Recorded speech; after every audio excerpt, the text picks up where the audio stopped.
Hello all, and welcome back to Tangents on Cracked Spines. It's been a week. Sorry this is late, but it's an update. If you're new here, I'm very glad. Welcome to the Bookworms. But maybe go back 2 episodes to start this story from the beginning. As a quick intro, I'm Frankie, and we'll be reading with unedited personal commentary on the classics, or in reality any story in the public domain. Listener discretion is advised, as some of the content holds adult themes and language, like this one. I'm just going to throw that warning out. This episode, I've already tried to record it, but I was yawning every 5 minutes. It's very eugenicist type speech about describing any non-white person. It's a problematic chapter, I'm sorry. So I'm just warning you from the beginning. Now that I've said all that, what are we reading? Call of Cthulhu, Chapter 2. Well, Call of Cthulhu. We're going into Chapter 2. In the last episode, what happened? Guy's uncle died. He went through his stuff, found that he was writing a paper on maddening dreams, essentially. Specifically focusing on this one artist who had created really weird sculptures based off of his dreams, like nightmarish type sculptures. He'd been in contact with a bunch of other scientists to try and discover it. He also spoke to a Detective LaGrasse from New Orleans about a cult he had found in Louisiana based off of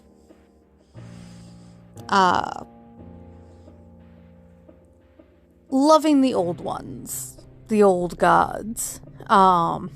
And they had been arrested for various things, and they were essentially considered insane. He met Detective LaGrasse at a conference he was like, hey look, anthropological meeting of eggheads. Please, tell me what this bas-relief of Cthulhu is. And only one of them had even any kind of recognition from a similar cult in Greenland. The big thing was, wherever the cult was, it always said, in his house at Raleigh, dead Cthulhu waits dreaming. Which I think is weird that, any dead creature is dreaming, but whatever. And now to begin. And now, in response to a general and urgent demand, Inspector LaGrasse related as fully as possible his experience with the swamp worshippers, telling a story to which I could see my uncle attached profound significance. It savored of the wildest dreams of Mythmaker and Theosophist. I will say that word correctly eventually.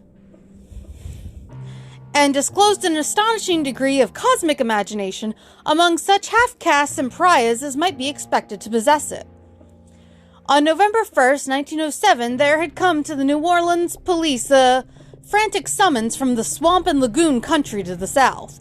The squatters there, mostly primitive but good-natured descendants of Lafitte's men, were in the grip of a stark terror from an unknown thing which had stolen upon them in the night. It was voodoo, apparently. And again, voodoo is not an all-encompassing word, it's a religion.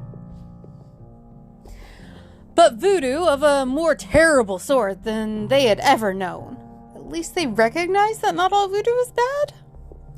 And some of their women and children had disappeared since the malevolent tom-tom had begun its incessant beating far within the black-haunted woods, where no dweller ventured. There were insane shouts and harrowing screams, soul-chilling chants, and dancing devil flames. And the frightened messenger added that people could stand it no more. So a body of 20 police, filling 2 carriages and an automobile, had set out in the late afternoon with the shivering squatter as a guide. I love how they can have, like, several carriages and an automobile, and they're all going the same speed. At the end of the passable road, they alighted, and for miles splashed on in silence through the terrible cypress woods, where day never came. Ugly roots and malignant hanging nooses of Spanish moss beset them. Well, that's definitely a descriptor. And now and then a pile of dank stones or fragment of a rotting wall, intensified by its hint of morbid habitation, a depression which every malformed tree and every fungus islet combined to create. His sentences really are kind of run-on-ish. Commas! They're there for a reason. At length, the squatter settlement, a miserable huddle of huts, hove in sight, and hysterical dwellers ran out to cluster around the group of bobbing lanterns. The muffled beat of tom-toms was now faintly audible from far, far ahead, and a curdling shriek came at infrequent intervals when the wind shifted. A reddish glare, too, seemed to filter through the pale undergrowth beyond endless avenues of forest night. Reluctant even to be left alone again, each one of the cowed squatters refused point blank to advance another inch toward the scene of unholy worship. So Inspector Legrasse and his 19 colleagues plunged on unguided into the black arcades of horror that none of them had ever trod before. Because that's such a smart idea. The region now entered by the police was one of traditionally evil repute, substantially unknown and untraveled by white men. There were legends of a hidden lake unglimpsed by mortal sight, in which dwelt a huge, formless, white, polypus thing with luminous eyes, and squatters whispered that bat-winged devils flew out of the caverns in inner earth to worship it at night. I like bats, that's not nice. They said it had been there before D'Iberville, before LaSalle, before the Indians, and before even the wholesome beasts and birds of the woods. This was written in the 1920s. It was nightmare itself, and to see it was to die. And that said, so let's all traipse in together and pray. But it made men dream, so they knew enough to keep away. The present voodoo orgy was, indeed, the merest fringe of this abhorred area. But that location was bad enough. Hence, perhaps the very place of the worship had terrified the squatters more than the shocking sounds and incidents. Oh boy. Only poetry or madness could do justice to the noises heard by Legrasse's men as they plowed on through the black morass toward the red glare and the muffled tom-toms. There are vocal qualities peculiar to men and vocal qualities peculiar to beasts, and it is terrible to hear the one when the source should yield the other. Animal fury and orgastic license here whipped themselves to demonic heights by howls and squawking ecstasies that tore and reverberated through those nighted woods like pestilential tempests from the gulfs of hell. Alright. Now and then, the less organized ululation would cease, and from what seemed a well-drilled chorus of hoarse voices would rise and sing-song chant that hideous phrase or ritual that I'm gonna botch. Fingle Mongwath Cthulhu Rale Wahagnip Naug Fatan. Then the men, having reached a spot where the trees were thinner, came suddenly in sight of the spectacle itself. 4 of them reeled, 1 fainted, and 2 were shaken into a frantic cry which the mad cacophony of the orgy fortunately deadened. Alright, so that's 7 of 20. What happened to the other 13? Legrasse dashed swamp water on the face of the fainting men. Ooh. and all stood trembling and nearly hypnotized with horror. In a natural glade of the swamp stood a grassy island of perhaps an acre's extent, clear of trees and tolerably dry. On this now leaped and twisted a more indescribable horde of human abnormality than any but a simi or Angarola could paint. Void of clothing, this hybrid spawn were braying, bellowing, and writhing about a monstrous ring-shaped bonfire, in the center of which, revealed by occasional rifts in the curtain of flame, stood a great granite monolith some 8 feet in height, on top of which, incongruous with its diminutiveness, rested the noxious carven statuette. From a wide circle of 10 scaffolds set up at regular intervals, with the flame-girt monolith as a center, hung, head downward, the oddly marred bodies of the helpless squatters who had disappeared. It was inside this circle that the ring of worshippers jumped and roared, the general direction of the mass motion being from left to right, in endless bacchanal between the ring of bodies and the ring of fire. And yes, I can read bacchanal, but not half the other words. Leave me alone.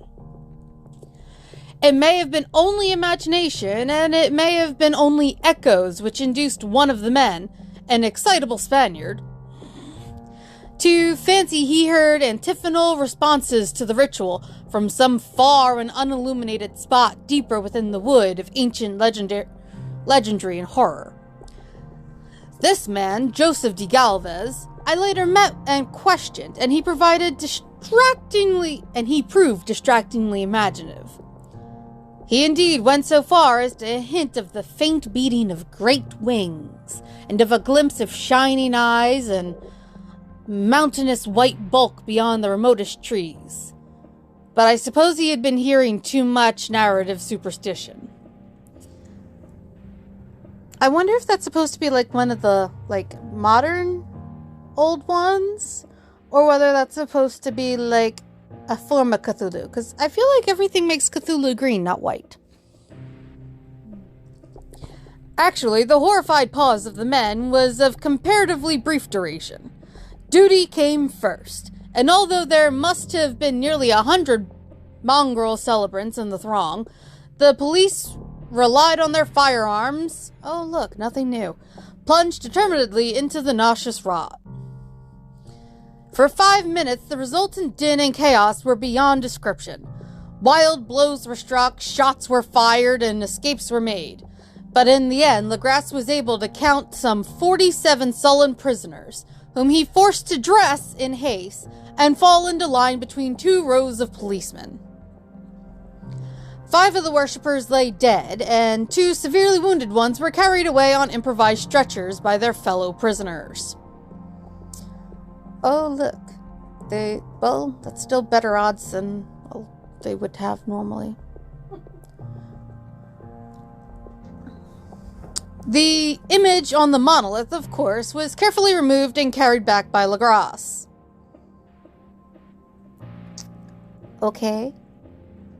So what about the, 5 dead people hanging on the monolith? Did anybody do anything about them? Allow them to get a proper burial, maybe? No? Examined at headquarters after a trip of intense strain and weariness, the prisoners all proved to be men of a very low, mixed-blooded, and mentally aberrant type. Most were seamen, and I'm going to ignore the rest of that sentence. Essentially, they were people of color. And they gave a coloring of Buddhism to the heterogeneous cult. But before many questions were asked, it became manifest that something far deeper and older than fetishism was involved. Degraded and ignorant as they were, the creatures held with surprising consistency to the central idea of their loathsome fate. They worshipped, so they said, the great old ones, who lived ages before there were any men, who came to the young world out of the sky, Oh look, ancient alien conspiracists. Those old ones were now gone, inside the earth and under the sea. I wonder if he stole that from War of the Worlds. Pretty sure that came first. But their dead bodies had told their secrets in dreams to the first men. Because dead bodies can speak. I thought dead men told no tales. Who formed a cult which had never died. This was that cult, and the prisoners said it had always existed and always would exist, hidden in distant wastes and dark places all over the world, until the time when the great priest Cthulhu, and that is how I'm going to continue pronouncing it, because while it may not be right, I'm not an elder god. I can pronounce it how I want. From his dark house in the mighty city of Raleigh under the waters, should rise and bring the earth again beneath his sway. Someday he would call, when the stars were ready, and the secret cult would always be waiting to liberate him. Meanwhile, no more must be told. There was a secret which even torture could not extract. You shouldn't be torturing prisoners. You shouldn't be torturing anybody. Mankind was not absolutely alone among the conscious things of earth, for shapes came out of the dark to visit the faithful few. But these were not the great old ones. No man had ever seen the... I don't want a phone call. No man had ever seen the old ones. The carven idol was great Cthulhu, but none might say whether or not the others were precisely like him. No one could read the old writing now, but things were told by word of mouth. The chanted ritual was not the secret. That was never spoken aloud, only whispered. The chant meant only this: in his house at Raleigh, dead Cthulhu waits dreaming. Only 2 of the prisoners were found sane enough to be hanged. And the rest were committed to various institutions. All denied a part in the ritual murders and averred that the killing had been done by black-winged ones which had come to them from their immemorial meeting place in the haunted wood. But of those mysterious allies, no coherent account could ever be gained. What the police did extract came mainly from an immensely aged individual named Castro, who claimed to have sailed to strange ports and talked with undying leaders of the cult in the mountains of China.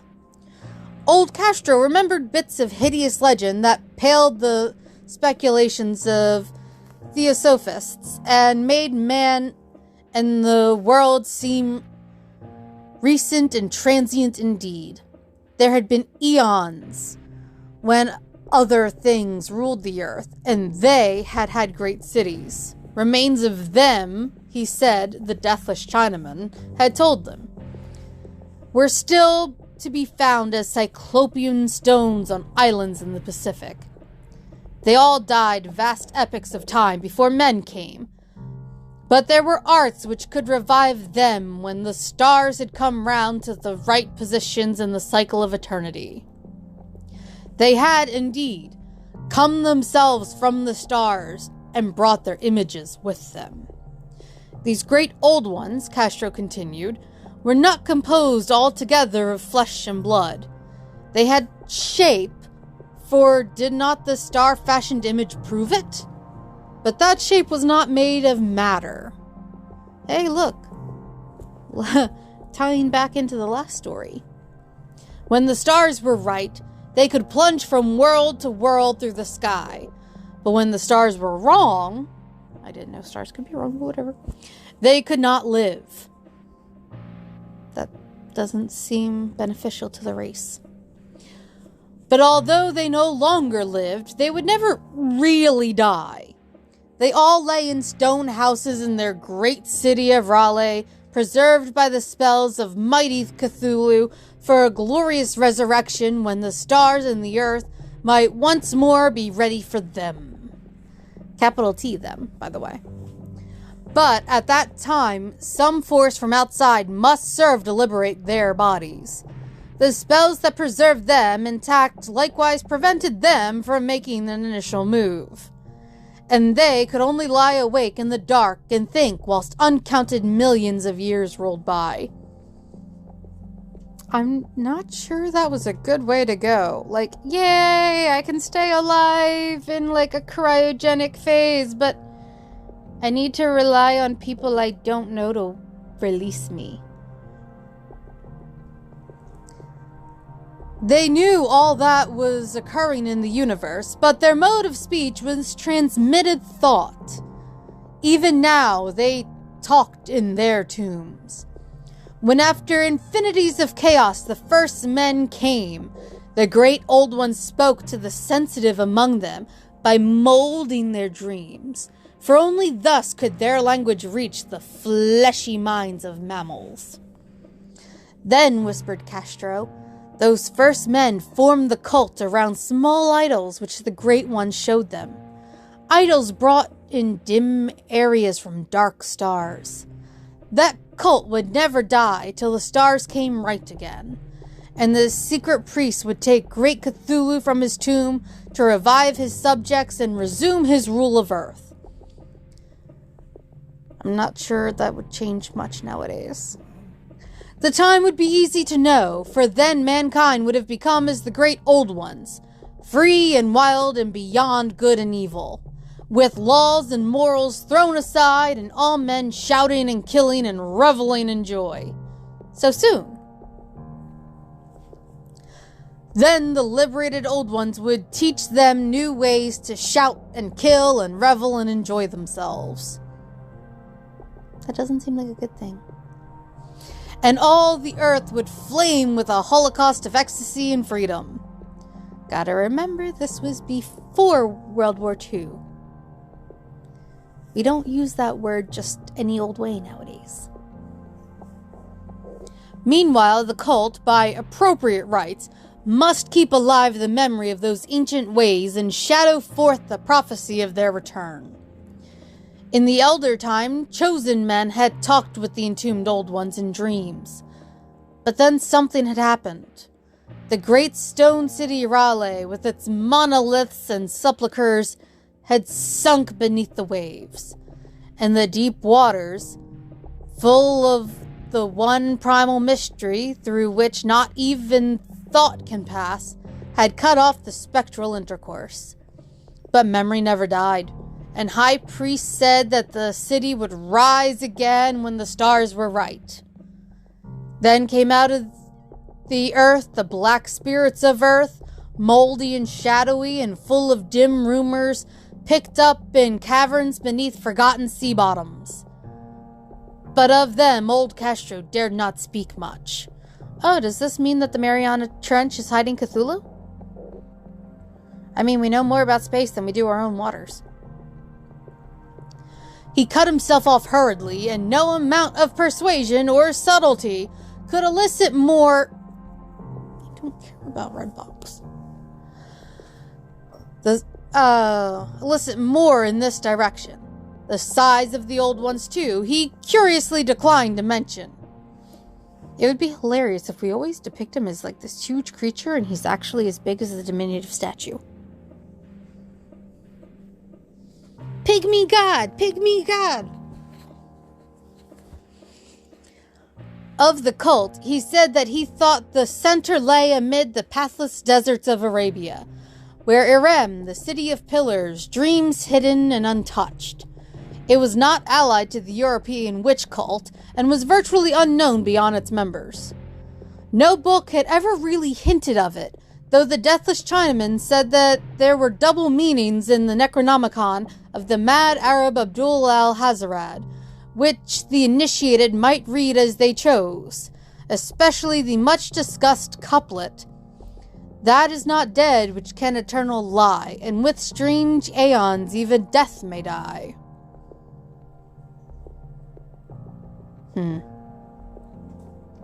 Legras, deeply impressed and not a little bewildered, had inquired in vain concerning the historic affiliations of the cult. Castro apparently had told the truth when he said that it was wholly secret.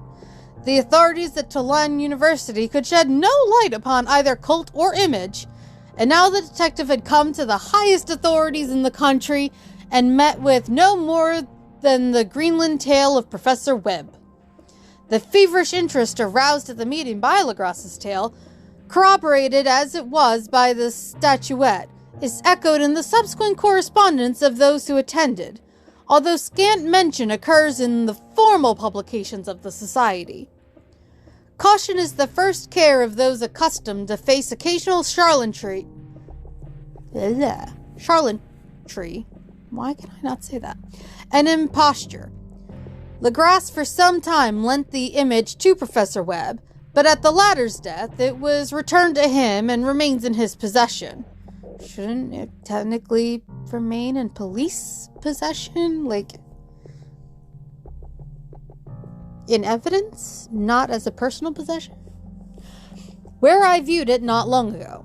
It is truly a terrible thing, and unmistakably akin to the dream sculpture of young Wilcox.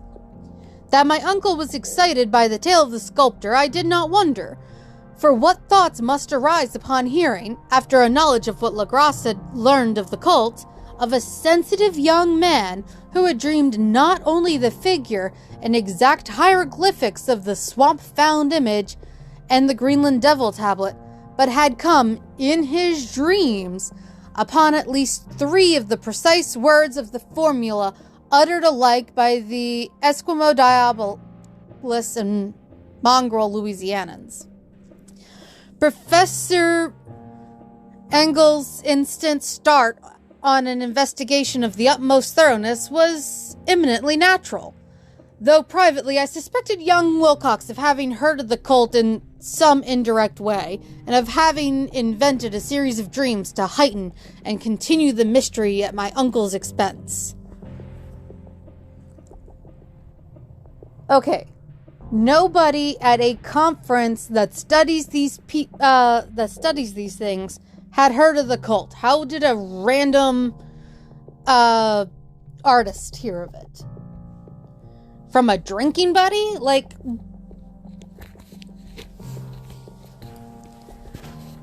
the dream narratives and cuttings collected by the professor were, of course, strong corroboration, but the rationalism of my mind and the extravagance of the whole subject led me to adopt what I thought the most sensible conclusions. I understand that, but at the same time, nothing about this is sensible. So, after thoroughly studying the manuscript again and correlating the theosophical and anthropological notes with the cult narrative of Legrasse, I made a trip to Providence to see the sculptor and give him the rebuke I thought proper for so boldly imposing upon a learned and aged man. Wilcox still lived alone in the fleur-de-lis building in Thomas Street, a hideous Victorian imitation of 17th century Breton architecture, which flaunts its stuccoed front amidst the lovely colonial houses on the ancient hill, and under the very shadow of the first Georgian steeple in America. Can I just say that colonial houses are not all what they're cracked up to be? They have very tiny hallways, and their steps are hideous. Like, they're terrible to walk up. The outside is pretty, but, like, they're really not a good setup. I found him at work in his rooms, and at once conceded from the specimens scattered about that his genius is indeed profound and authentic. He will, I believe, sometime be heard from as one of the great decadents, for he has crystallized in clay and will one day mirror in marble those nightmares and fantasies which Arthur Machen evokes in prose and Clark Ashton Smith makes visible in verse and painting. Dark, frail, and somewhat unkempt in aspect, he turned languidly at my knock and asked me my business without rising. When I told him who I was, he displayed some interest, for my uncle had excited his curiosity in probing his strange dreams, yet had never explained the reason for the study. I did not enlarge his knowledge in this regard, but sought with some subtlety to draw him out. In a short time I became convinced of his absolute sincerity, for he spoke of the dreams in a manner none could mistake.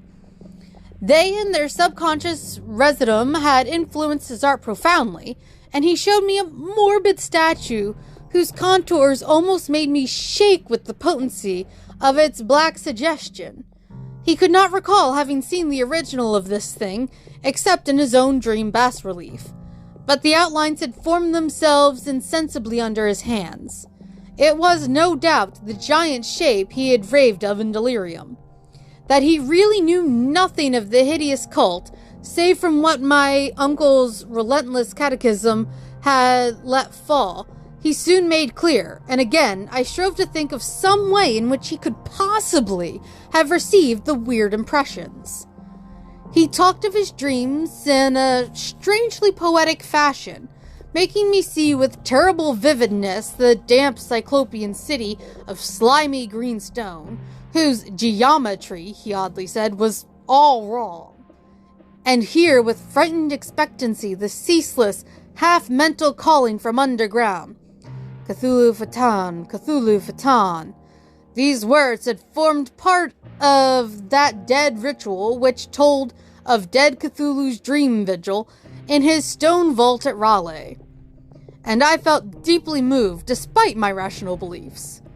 Wilcox, I was sure, had heard of the cult in some casual way, and had soon forgotten it amidst the mass of his equally weird reading and imagining. Later, by virtue of its sheer impressiveness, it had found subconscious expression in dreams, in the bas-relief, and in the terrible statue I now beheld. So that his imposture upon my uncle had been a very innocent one. The youth was of a type at once slightly affected and slightly ill-mannered, which I could never like, but I was willing enough now to admit both his genius and his honesty. I took leave of him amicably, and wish him all the success his talent promises. The matter of the cult still remained to fascinate me, and at times I had visions of personal fame from researches into its origin and connections. I visited New Orleans, talked with LaGrasse and others of that old-time raiding party, saw the frightful image, and even questioned such of the prisoners as still survived. Old Castro, unfortunately, had been dead for some years. What I now heard so graphically at first hand, though it was really no more than a detailed confirmation of what my uncle had written, excited me afresh, for I felt sure that I was on the track of a very real, very secret, and very ancient religion, whose discovery would make me an anthropologist of note. My attitude was still one of absolute materialism, as I wish it still were, and I discounted the almost inexplicable perversity, the coincidence of the dream notes and odd cuttings collected by Professor Angle. One thing I began to suspect, and which I now fear I know, is that my uncle's death was far from natural. He fell on a narrow hill street leading up from an ancient waterfront swarming with foreigners after a careless push from a soldier. I did not forget the mixed blood and marine pursuits of the cult members in Louisiana, and would not be surprised to learn of secret methods and poison needles as anciently known as the cryptic rites and beliefs. LaGrasse and his men, it is true, have been let alone, but in Norway a certain seaman who saw things is dead. Might not the deeper inquiries of my uncle, after encouraging the sculptor's data, have come to sinister ears? I think Professor Angle died because he knew too much, or because he was likely to learn too much. Whether I shall go as he did remains to be seen, for I have learned much now. Alright, that's end of chapter 2. Yeah, I could read more, but I'd end in the middle of a chapter again, and I don't like doing that. I'll be honest. So that's where we'll end for today. And thank you all for listening. I hope I didn't ramble too much, and I did try to edit out the inappropriateness of his descriptions of people as best I could. Now for typical podcast business, if you enjoyed this, please subscribe, rate, review on whatever podcast app you're using or wherever you're listening to this. And while 5 stars is appreciated, reviews are nice and they help get other bookworms into the fold. And please share with your friends.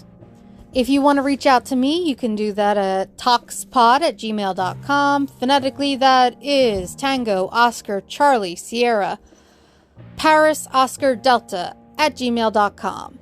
If you don't know the phonetic alphabet, it's the initials of this podcast, pod@gmail.com. You can reach me at Facebook on Tangents on Cracked Spines Book Club, or with a voice message at anchor.fm/Tangents on Cracked Spines. Even though Anchor has officially become the Spotify for podcasters platform, that hasn't changed. The Facebook page will have updates posted and polls to vote on the next story. If you want to reach out to me personally, the social medias, I'm FrankieCore92. And on on Tumblr, I am Name-Flow. Name being NME-FLOW. If you're interested in merch, I made a few items for my personal Etsy shop, which I'll link in the description. If you follow me on TikTok, you'll notice that I have a mug that is not quite right. I have since fixed the design so that it sits right on a mug. Thank you again for listening. Have a wonderful day, and as the Mistress of the Dark says, unpleasant dreams.